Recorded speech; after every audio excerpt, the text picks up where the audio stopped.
Hey guys, and the moment of truth has arrived. Today in this video I'm going to be comparing iOS 11.2.6 versus iOS 11.3. Now Apple, in hopes to regain customers' trust, has released several tools in 11.3 to help improve performance, stop throttling and everything like that, such as battery health. So in this video we're going to be comparing the performance and also, of course, the battery performance on these devices that you see here. So first, I want to talk about the performance of the devices themselves. Now, I did run Geekbench, the application for performance test, on iOS 11.3 and 11.2.6. Now, the first thing I want to point out is check out these scores on 11.2.6, and I'm going to grab each and every iPhone that you see in the back there to show you the performance. Multi-core score and single-core score. Right here, 4222. 11.2.6, 11.3, 41.26. So we see a drop in performance from 11.2.6 to 11.3 on the iPhone 10. Look at the multi-core score, 10,098. If we look at the multi-score on 11.3, 9,657. So in terms of performance, it looks like the performance has dropped.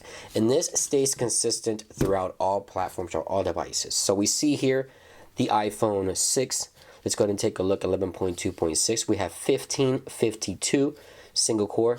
Then we have 1087 single core on 11.3. Again, another drop on the iPhone 6 as well. Multi-core score on the 6, 2657 multi-core, 1560. That's a major drop on 11.3 on the iPhone 6 as well. Now let's go over here to the iPhone 6s Plus.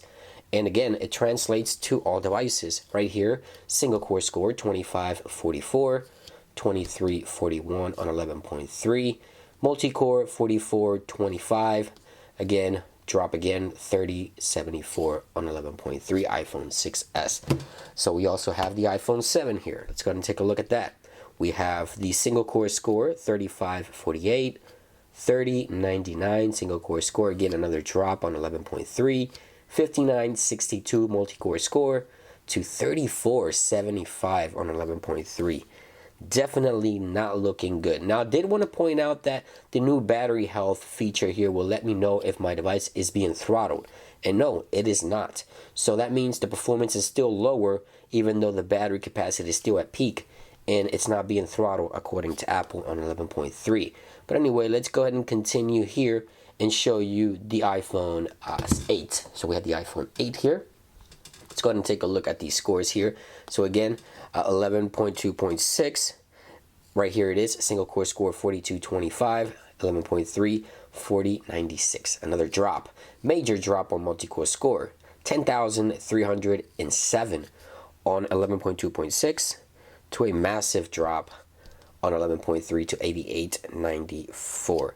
I'm not quite sure what's going on here. Again, I can show you the battery, and this translates to all devices. Peak performance, nothing being throttled according to Apple, but then again, performance is still weak from 11.2.6 to 11.3. I powered down the devices. I made sure all the settings were identical, and it is solid. It's solid proof. iOS 11.3 has less performance. Now, I know that these benchmarks don't tell the entire story, but if you see consistency throughout all these devices, there's something going on there. So let's go ahead and take a look now at the battery performance, 11.2.6 versus 11.3. So first we're taking a look at 11.2.6. From left to right, it's going to be the iPhone 6, 6s, 7, 8, and iPhone 10.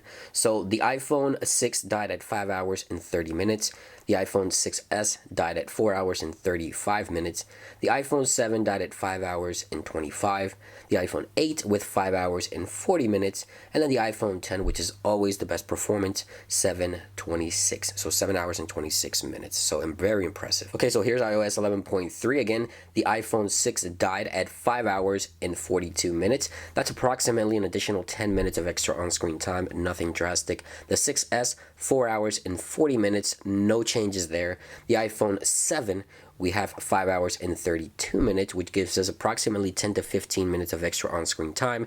The iPhone 8 died with 5 hours and 55 minutes. That gives us 15 to 20 minutes of extra on-screen time on 11.3. And then the iPhone 10 ruling again with 7 hours and 42 minutes, which gives us 15 to 20 extra minutes of on-screen time. So although the performance is not the best on 11.3, as you see from the battery results, iOS 11.3 did perform slightly better in terms of battery performance, but when you see a decrease in performance this drastic, in my opinion, then it should have a better battery performance. And again, we saw 10 to 15 to 20 minutes of extra on-screen time approximately throughout all the devices. All the settings were identical, by the way. Everything was exactly the same on the battery test for all devices, and these were the same devices used. They were downgraded and then upgraded and tested multiple times. So the results are there. There you have it. Let me know what you think in the comments down below. Are you going to be updating to 11.3? Did you update? If you did, how's it going for you? And what do you think about these results? Let me know in the comments down below. I hope you guys enjoy the video, and I'll see you on the next one. Peace.